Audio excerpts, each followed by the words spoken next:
Okay, this is Mr. Block, and we are going to review for tomorrow's Origins of a Great Democracy, which is the early stuff we learned this year.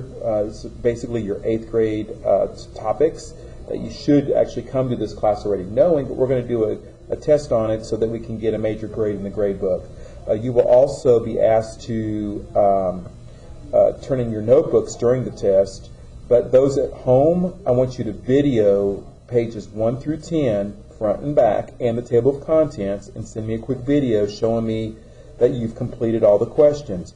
If you did a Google form online, just write, did a Google form, and I will go into the system and verify that you did it. Please don't say you did it when you didn't, okay? So anyway, so online people, videotape your first 10 pages and the table of contents, and I will post a lesson tomorrow for you to attach it to. All right? So, or upload it to. Anyway, here is the review. I'm going to go over the actual questions. So you can, I will guide you and kind of give you some tips on the right answer as we go. Okay, so here we go. And also, you can pause after I read the question to give yourself some time to think of the answer. Okay? Some American colonists believe they were justified in declaring independence from Great Britain because the British government, hint, has to do with taxation. So remember, the American colonists believed that there was taxation without representation. Okay? Number 2. Which of the following was written primarily by Thomas Jefferson? Thomas Jefferson primarily wrote, think about it. You can pause the video if you need to. The Declaration of Independence. Number 3. Which of the following is an example of constitutional principle of governmental checks and balances? Okay, so on this one here, you need to choose the answer that's demonstrating that. And of course, the couple of examples, and I'm not going that you may choose from on the test. First of all, one of them is presidential veto power is an example. The president can veto a law created by Congress. That's preventing Congress from having too much power. And so you also could be the Supreme Court has the ability to determine whether a law is constitutional. So that's another checks and balance. Supreme Court checks the balance of Congress. So look for the answer that's showing an example of checks and balances. Number 4. Which of the following was a major weakness of the Articles of Confederation? Now you might remember back to 8th grade that there were several things that made the original Constitution, the Articles of Confederation, weak. It's well known that it had a weak central government, or a weak national government, or a weak federal government. Those mean the same thing. That there was no executive branch, no president. There was no ability to have an army for the nation. It was hard for Congress to enforce taxes and levy them. So that made the central government weak. Okay, so be aware of what make the Articles of Confederation weak. Number 5. What was the main purpose of the Bill of Rights? I'll pause it for a moment so you can think, or actually you can pause the video if you want. The Bill of Rights has to do with protecting individual rights and states' rights. Now remember, you're supposed to be taking notes on page 12 in your notebook for General Ed. Okay, I believe APUSH is on 14, I believe, but please verify that in the table of contents. So both APUSH students and regular Ed students should be taking notes in their notebook. Take a picture and upload it on this lesson. Okay, number 6. The principle of federalism in the United States Constitution is reflected in, now we had a lesson on federalism, and that is shared powers between the federal government and the state governments. So look for the answer that talks about those two sharing power at the same time to govern us. We've got a president at the executive level that makes executive decisions for the country, and we have a governor at the state level that makes executive decisions for the state level at the same time. Federalism. Number 7. In addition to granting citizenship to former slaves, the 14th Amendment to the United States Constitution, I taught this at the beginning of the year, So there's not only does the 14th Amendment grant citizenship to former slaves, it also, anybody who's born on the soil, according to the 14th Amendment, doesn't matter who your parents are, if you're born on the soil, the Constitution says you're a citizen. The other part of that, the addition to this granting citizenship, the answer would involve equal protection under the law. So the 14th Amendment grants citizenship and equal protection under the law. Number 8. Which of the following statements about the 13th Amendment is true? Well, first of all, you have to know what the 13th Amendment is about. Remember, 13th, 14th, 15th Amendments, remember, free citizens vote. So the 13th Amendment is about free. So who was freed?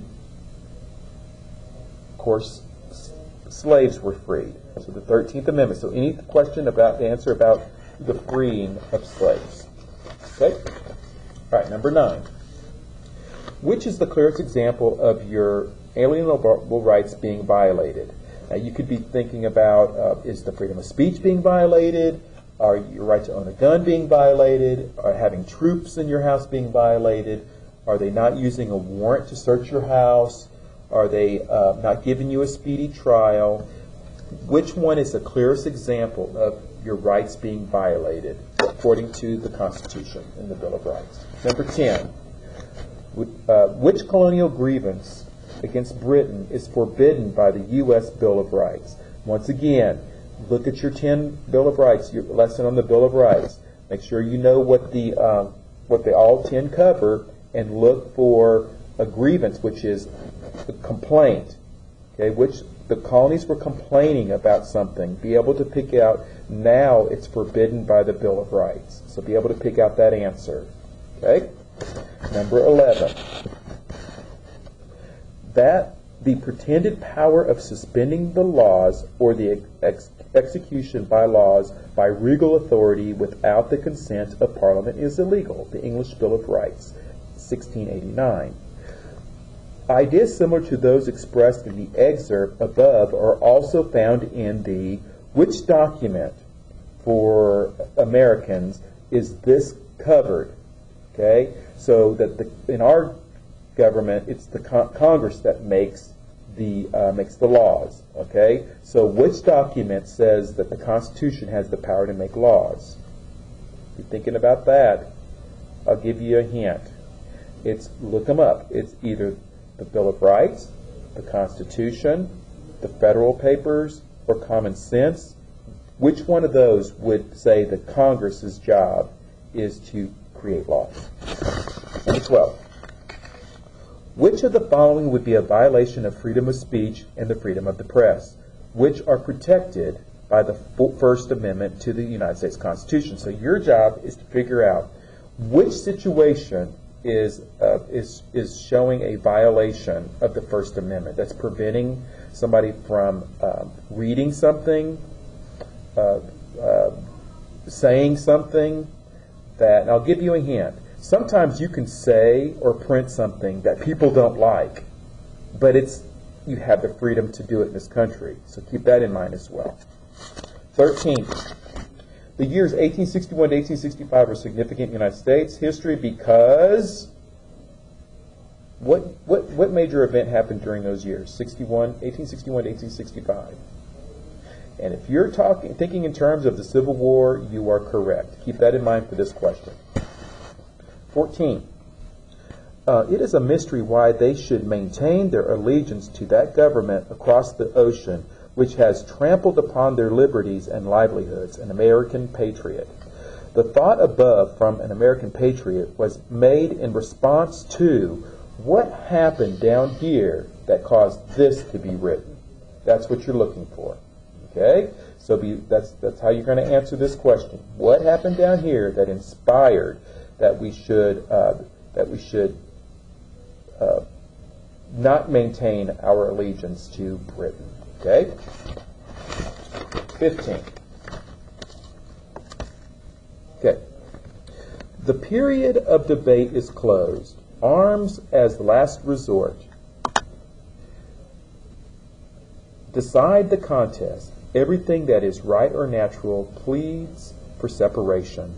Thomas Paine, Common Sense, 1776. The contest Thomas Paine refers to in this excerpt above is this is propaganda. He's promoting an idea. You need to be able to identify what is he promoting that we do to take care of this problem.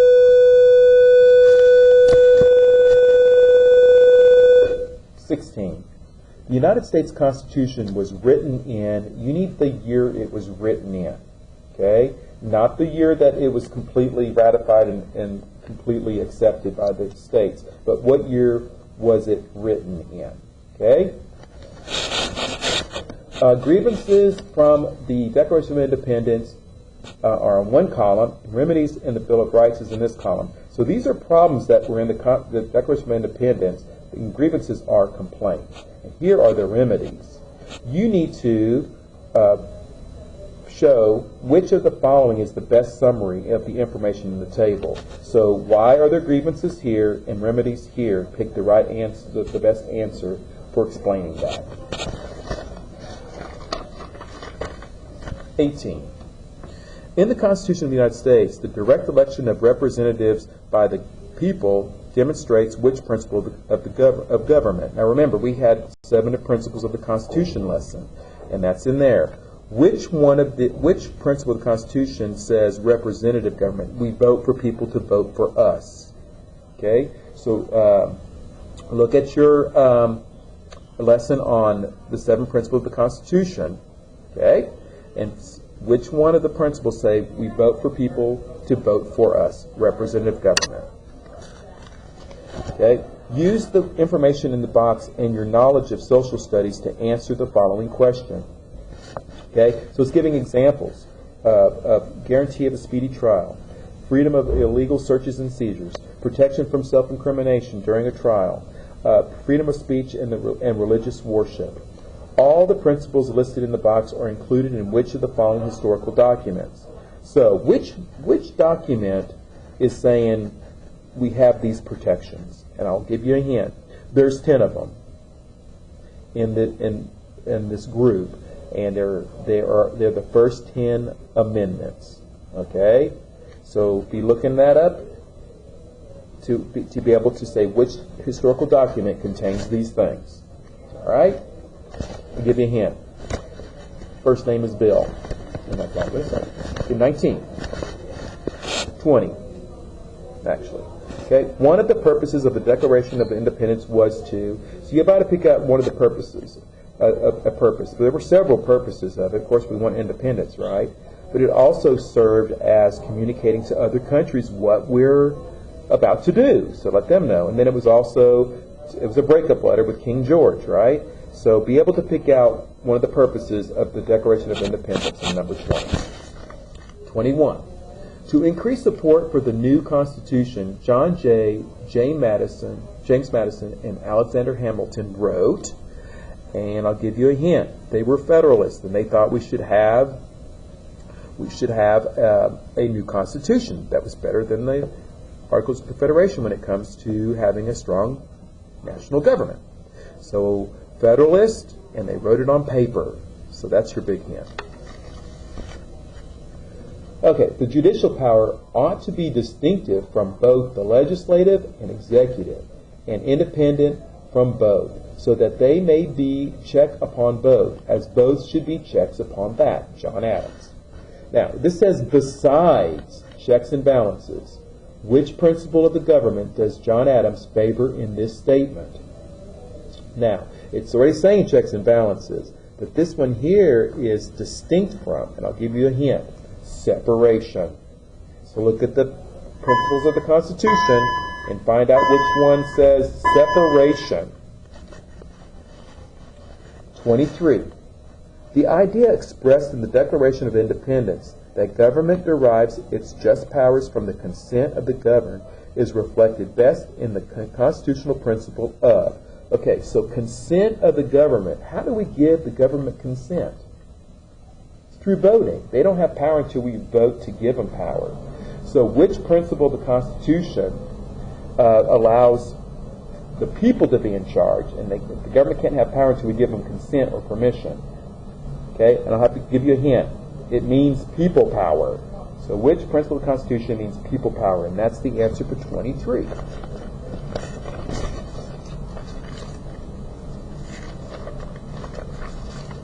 Okay, so number 24. The Constitution places restrictions on the powers of Congress. This reflects what principle of government?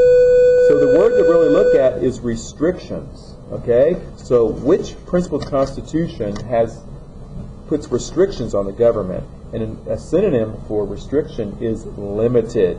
So look up principles of the Constitution in our 7 principles of the Constitution lesson and look for one that has the word limited. Okay, here's a quote. Let us remember, if we suffer tamely a lawless attack upon our liberty, we encourage it, and involve others in our doom. So, you have to pick out what is down here that's explaining what he is saying there. So he says, remember that if we suffer tamely a lawless attack upon liberty, we encourage it. So what is he promoting when he says that? Okay, during the American Revolution, Samuel Adams, okay, what is he believing here? 26, Article 1 of the Magna Carta 1215. Okay, we also have granted to all the free men of our kingdom, for us and for our heirs forever, all the underwritten liberties to be had and holden by them and their heirs, for us and for our heirs forever. Magna Carta 1215. So, which basic principle of the American system of government is reflected in this excerpt? Now let me explain what heir means. If your parents give birth to you, you inherit from them. It might be your genes. But in this country, what do you inherit from them? It's rights you're born with. So be looking for something down here that describes that you have the individual rights, natural rights, unalienable rights from when you're born. Okay, so it's passed from generation to generation. It's guaranteed by the Constitution. Look for that answer. Okay. 27. We're almost done. Last page. The Constitution has been in effect for over 200 years with few changes. The Articles of Confederation lasted for about 10 years. What statement best explains the reason for this? Now remember, what made the Articles of Confederation weak? We've already discussed some of those things. The answer is going to involve a weak central government, a weak national government, and maybe the lack of having a president, the lack of having a national military. Look for a reason that explains why the Articles of Confederations were replaced after 10 years. 28. Which amendment overturned the Supreme Court ruling, the Dred Scott versus Sanford, which held that African Americans were not citizens? Well, which amendment which amendment gave citizenship to the former slaves? So remember, the free citizens vote. 13th, 14th, 15th Amendment. So, citizen is the second one, so it's going to be the 14th Amendment. So remember that. The 14th Amendment gave citizenship. 13th Amendment freed the slaves. 14th Amendment, citizenship and equal protection under the law. And 15th Amendment gave the right to vote to all men, doesn't matter on race. All men over 21 or over, and women were not included yet. That won't be until 1920. Okay, so 29. There is no liberty if the power of judging is not separated from the legislative and executive powers. Montesquieu, 1748. So separated powers, the legislative branch and executive branch and the Supreme Court needs to be separated. So which principle is it? Separation of powers, or powers can mean jobs too. Okay? Alright. 30. According to the Declaration of Independence, people have the right to alter or abolish the government if that government infringes on what rights? What do you think about it for a moment? If you're thinking rights that you're born with, you are correct. So if the government is altering or abolishing our Bill of Rights, according to the Declaration of Independence, the government, we have the right to overthrow that government. Okay? All right. 1776 is an important date in United States history because it marks the independence of our birth. This is that's the birth of our nation when we become independent from Great Britain. Okay? 32. The Bill of Rights guarantees all citizens of the United States certain rights, including protection. Now, you might remember a man's name of John Locke, and Thomas Jefferson adopted his words. So the Bill of Rights guarantees certain rights, including protection for life, liberty, and the pursuit of happiness. John Locke said life, liberty, and property, but Thomas Jefferson changed it to pursuit of happiness. Okay, keep that in mind. 33. Which of the following individuals was appointed commander of the Continental Army by the Second Continental Congress in 1775? I'll give you a big hint. He was the first president. So he was also put in charge of the Continental Army in 1775. Okay, so study these. Your test is tomorrow. Those who are virtual learners, you need to come in by Friday to take this test in the cafeteria. So the due date for this test is Friday. And remember, people who are home, you're going to videotape the first 10 pages, the front and back. Make sure you film it nice and slow so that I can pause it and grade your work. So I need to see that it's completed and it's taped in the right pages and you've completed your table of contents. Okay? Thank you so much. Thanks for watching.